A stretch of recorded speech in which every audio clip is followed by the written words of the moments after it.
Hi everyone, in today's class we'll see the concept of race around condition.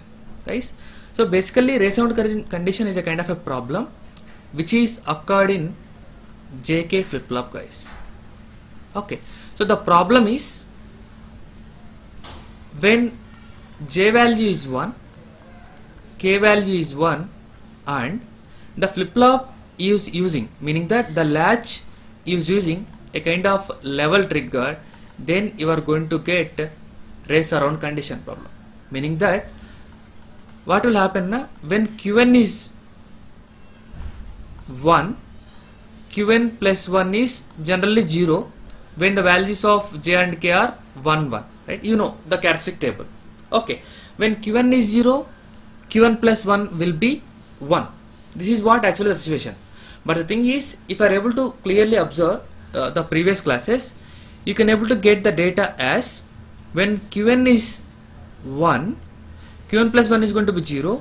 Again it is going to do the repetition 0 1 0 1 0 1 and so on until the latch is going to be stopped. So meaning that if you are going to have the Qn as 0, here also you are going to get 1 0 1 0 1 0 and so on. See, if you are unable to understand it clearly, let me take the example again. When the J value is 1, K value is 1, Q1 can be a 0. When Q1 is 0, Q1 bar assume it as 1, right? Yes, this Q1 0 is going to be given as input to the B NAND gate and Q1 bar is going to give an input to the A NAND gate, that is 1. Now try to solve it. 1 1 and it is a kind of a latch, assume it as positive, that is 1. So when all are 1s, your output is going to be 0, guys. Means for 0 0 0 1 1 0 1 1, AND gate is going to behave as 0 0 0 1 and NAND gate is going to behave as 1 1 1 0. You know its meaning, right? When all the inputs are 1 1, your output is going to be 0, right? This is what I am writing. When all the inputs are 1, your output is going to be 0. When at least one input is 0, you are going to get the output as 1. Okay, fine. Now this 1 is given as input and another input is Q1, that is 0.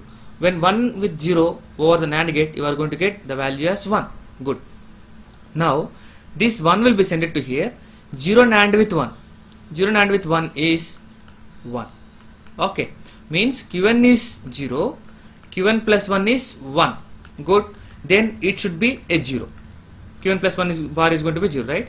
When Q1 is 1, here it is going to update with 1 and Q1 plus 1 bar is going to be updated with the 0. Now try to process it, right? 0 1 1. When 0 1 1, you are going to get as 1. 1 1 1, you are going to get as 0. 0 NAND with 0, you are going to get 1. You are going to get 1. That 1 will be sent to here. 1 will be sent to here. 1 NAND with 1, you are going to get 0. 0. Now this 0 will be sent to here. Sorry, this 0 will be sent, Q1 0 will be sent to here. Q1 plus 1 bar is sent to here. Now 1 1 1, you are going to get 0. 1 1 0, you are going to get 1 once again. 1 NAND with 0, you are going to get 1. You are going to get 1. Now this 1 will be sent to here. What is 0 NAND with 1? 0 NAND with 1, you are going to get 1. If you are able to observe, guys, this process is going to be repeated.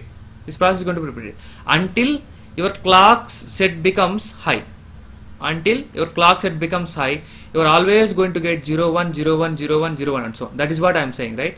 When Q1 is 0, you are going to get 1 0 1 0 1 0. When Q1 is 1, you are going to get 0 1 0 1 0 1 and so on until the clock becomes high.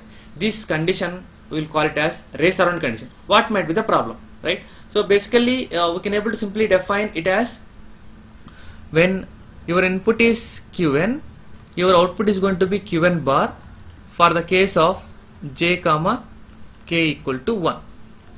This is generally done, right? But the thing is here, if you are able to draw the timing diagram for this, you can able to clearly understood. See, basically your clock assume like this, right? So if it is a kind of a signal, for example, I will try to draw some lines here.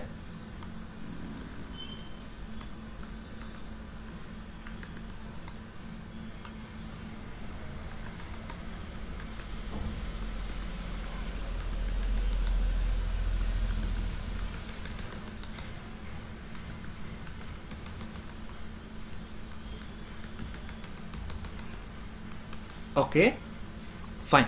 For example, your J and K are might be for example your J will be like this, meaning that J is a one kind of input, like it is a kind of high input, and K input also like it's a kind of high input, guys. High, meaning that it is going to be 1 in all the cases, right? So now we'll try to do it for so this is 1, this is also 1. Okay, now let us do it for a kind of a case for J, right? When J and K are 1 1, if you are going to give the Q n, it should be Qn bar. It should be Qn bar, right? So basically what will happen, see, for example, if I am saying that I am present at this particular point Q1 plus 1, I am at low level, see, if you are able to observe, you can able to draw this also.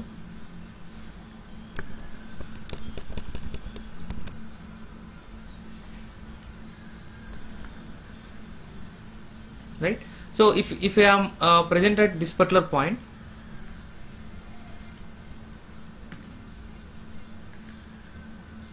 so this will be the Qn plus 1. If I am present at the low level, so in basically, if I are assuming that this is a kind of a positive edge triggering, guys, positive edge triggering. So when it is going to start its triggering, when you are going to get at this point of time, at this point of time only your clock is going to be triggered, right? Your inputs are going to be changed. So this is not right.